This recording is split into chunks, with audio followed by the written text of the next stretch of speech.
Hello friends, आपके अपने YouTube channel MIM news bulletin में आपका हार्दिक स्वागत है। इस वीडियो में हम मेनली दो टॉपिक्स पर बात करने वाले हैं। सबसे पहले बात करेंगे STAT मेरिट और नॉट इन मेरिट अभ्यर्थियों के बारे में, जिनको एक स्पेशल मैसेज, एक खास संदेश जो है इस वीडियो के माध्यम से हम देना चाहते हैं। और फिर बात करेंगे 7वें फेज़ की बहाली के बारे में कि क्या जो प्राइमरी की बहाली 1 to 8 के लिए 7वें फेज़ में आने वाली है, तो उन अभ्यर्थियों की बहाली क्या अलग से होगी, इस पर बात करेंगे। ऐसा हम क्यों कह रहे हैं, ये सारे रीजंस आपको वन बाय वन करके हम बताएंगे। तो चलिए स्टार्ट करते हैं वीडियो। सबसे पहले बात करेंगे मेरिट लिस्ट और नॉट इन मेरिट वाले अभ्यर्थियों के बारे में, यानी कि STAT क्वालिफाइड अभ्यर्थियों के बारे में। जहां एक तरफ STAT मेरिट वाले अभ्यर्थी और नॉट इन मेरिट वाले अभ्यर्थी आपस में लड़ने में लगे हुए हैं, और वहीं दूसरी तरफ बिहार के मुख्यमंत्री से उनकी यह अपेक्षा है, उनकी यह उम्मीद है कि जल्द ही वह 7वें चरण की बहाली में माध्यमिक और उच्च माध्यमिक की घोषणा करेंगे और उनको बहाली का जो रास्ता है वह दिखाने में सहायता करेंगे। लेकिन आप अगर CMO बिहार का जो ऑफिशियल पेज है उस पर जाकर देखेंगे तो आज ये जो बैनर है, ये पोस्टर जो है आपको वहाँ नज़र आएगा, जहाँ पर लिखा गया है शिक्षित बिहार विकसित बिहार। और इसमें आप लोग देख सकते हैं किन किन एजेंडों पर जो है मुख्यमंत्री ने अपनी जो बात है वह लोगों तक पहुंचाई है। तो देखिए, सबसे पहले यहाँ पर लिखा है कि शिक्षा बजट 16.5% जो है खर्च किया जाने वाला है इस बार, और इसमें प्राथमिक स्कूलों में प्रधान शिक्षकों की नियुक्ति होगी। फिर फिजिकल टीचर्स की नियुक्ति की भी बात कही गई है। साथ ही हर जिले में मॉडल +2 हाई स्कूल बनाने की बात कही गई है, और डिग्री कॉलेज जो स्थापित किए जाएंगे उनमें भी असिस्टेंट प्रोफेसर की बहाली जो है की जाएगी। तो इस बैनर की बात कहाँ से आ गई, इसको मेरिट और नॉट इन मेरिट से हम क्यों रिलेट कर रहे हैं, चलिए अब इस पर बात करते हैं। देखिए, पहले जब इस तरह का बैनर, इस तरह का जो पोस्टर है मुख्यमंत्री के ऑफिशियल पेज से जब भी सामने आता है, तो उसमें मुख्यमंत्री के जो इरादे हैं उनकी जो झलक है वह साफ देखी जा सकती है। क्योंकि पहले भी जब छठे चरण के अभ्यर्थियों को नियुक्ति पत्र का इंतज़ार था, और फाइनली जब मुख्यमंत्री के द्वारा इस तरह का एक बैनर सामने आया था, तो उसके बाद ही अभ्यर्थियों को यह पूरा विश्वास हो गया था कि नियुक्ति पत्र अब 23 फरवरी यानी 25 फरवरी को मिलने वाला है, और वह नियुक्ति पत्र मिल भी चुका है, ये आप लोग अच्छी तरह से जानते हैं। तो इस बैनर को देखने से यह साफ लग रहा है कि इसमें STAT अभ्यर्थियों के लिए या फिर 7 फेज़ की जो अधिसूचना जारी होगी उसके बारे में कोई भी स्पष्टीकरण मुख्यमंत्री के द्वारा अभी तक नहीं दिया गया है। तो इससे ऐसा प्रतीत हो रहा है कि शायद इस वर्ष भी मुख्यमंत्री का, यानी कि बिहार सरकार का इरादा 7वें चरण की बहाली को आरंभ करने का नहीं है। क्योंकि इसमें अगर ऐसा कुछ होता कि माध्यमिक उच्च माध्यमिक की बहाली होती, तो वह भी जो वह पॉइंट है उसको भी इस बैनर में, इस इमेज में ज़रूर ऐड किया जाता। लेकिन ऐसा नहीं हुआ है। केवल प्रधान शिक्षकों की नियुक्ति, फिजिकल टीचर्स की नियुक्ति, +2 स्कूल्स हों या फिर असिस्टेंट प्रोफेसर हों, केवल उन्हीं की नियुक्ति की बात कही गई है।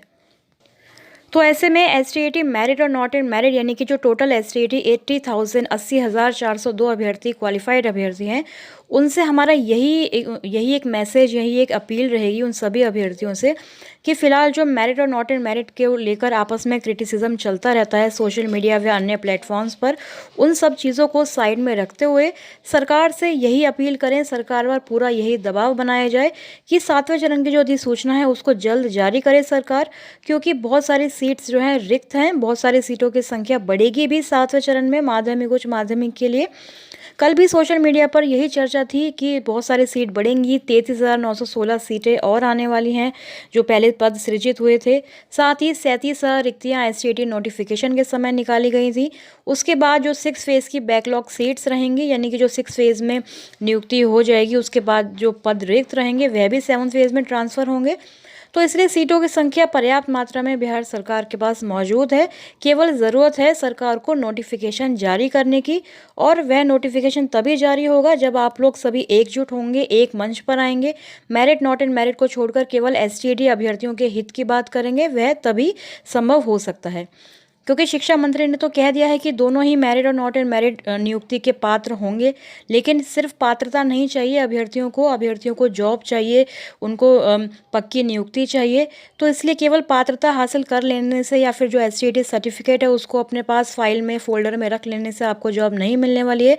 उसके लिए आपको पूरी तरह से आंदोलन भी करना पड़ेगा, पूरी तरह सरकार पर दबाव भी बनाना पड़ेगा, तभी जाकर STAT अभ्यर्थियों के लिए सरकार कोई निर्णय लेगी। वरना जिस तरह से आप देख रहे हैं मुख्यमंत्री द्वारा पूरा ये जो ब्यौरा है इस वर्ष शिक्षक बहाली का, वह तो बता ही दिया गया है और इसमें एसटीईटी अभ्यर्थियों के बारे में कोई भी जो घोषणा है नहीं की गई है। और कोई भी ऐसी अपेक्षा जो हम रख रहे थे कि बहुत बड़ी घोषणा हो जाएगी, फरवरी में ही हो जाएगी, मार्च की फर्स्ट सेकंड डेट कोई हो जाएगी, तो ऐसा भी कुछ नहीं हो रहा है। तो इसलिए सभी मिलकर अभ्यर्थियों को यही चाहिए कि बिल्कुल सरकार पर दबाव पूरी तरह से बनाया जाए। तो ये तो पहली बात रही। अब दूसरा जो हमारा मेन टॉपिक है उस पर बात करते हैं कि 7वें चरण की जब अधिसूचना जारी होगी तो उसमें प्राइमरी यानी कि 1 to 8 की अगर बात करें तो क्या उनकी बहाली प्रक्रिया अलग से चलने वाली है। ऐसा हम क्यों कह रहे हैं, क्योंकि आप अपनी स्क्रीन पर देख सकते हैं, ये देखिए एक जो लेटर आपको यहाँ पर दिखाई दे रहा होगा, इसका विषय भी यही बनाया गया है कि 7वें चरण से पहले बिहार शिक्षक पात्रता परीक्षा आयोजन करने के संबंध में। तो प्रधान सचिव संजय कुमार से लेकर हर जगह जो है शिक्षा मंत्री, मुख्यमंत्री तक ये जो अभ्यर्थी हैं, जो शिक्षक पात्रता परीक्षा से वंचित अभ्यर्थी हैं, इनकी यही गुजारिश है, यही मांग है कि बिहार टीईटी कंडक्ट कराया जाए 7वें चरण से पहले।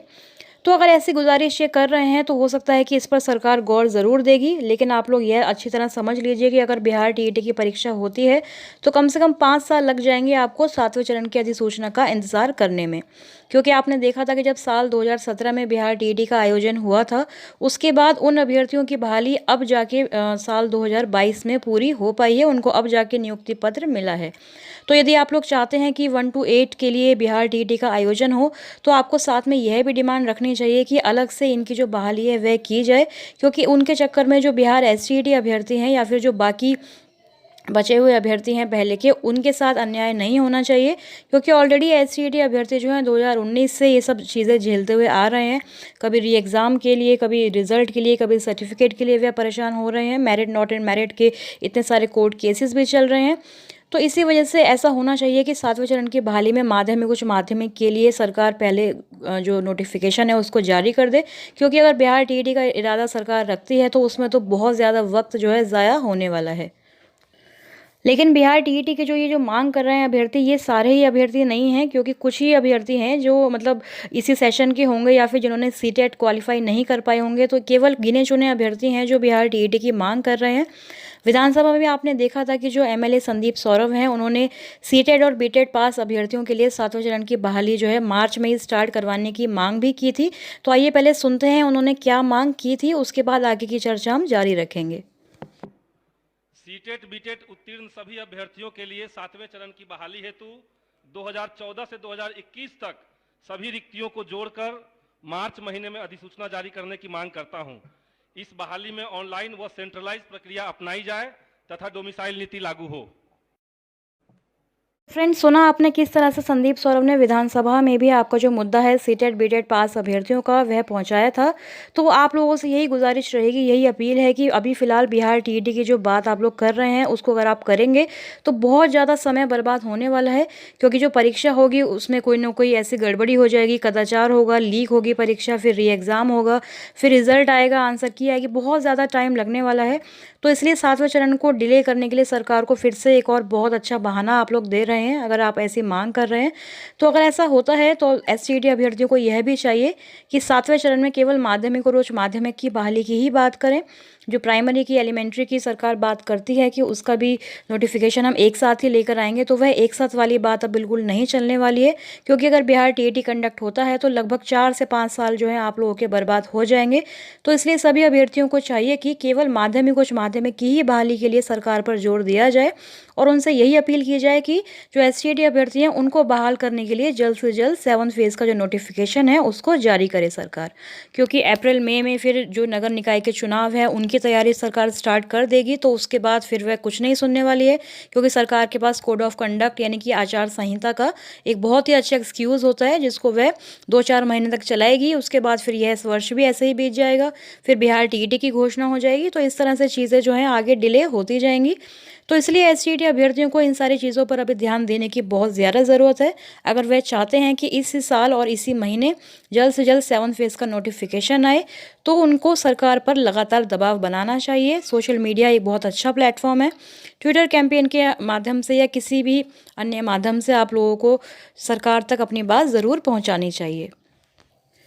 सो इस बारे में आपकी क्या राय है, आपका क्या ओपिनियन है? आपके कोई भी अगर डाउट्स हैं, कोई क्वेरी है तो हमसे ज़रूर साझा करें। अपनी कोई भी सजेशन है, वैल्यूएबल सजेशन आप लोग अपना दे सकते हैं कमेंट सेक्शन में। आगे कोई भी अगर अपडेट आती है 7th फेज़ से रिलेटेड या फिर STAT रिगार्डिंग, तो सबसे पहले आपके साथ शेयर करने की ज़रूर कोशिश करेंगे। इस वीडियो में फ़िलहाल इतना ही। Thank you for watching.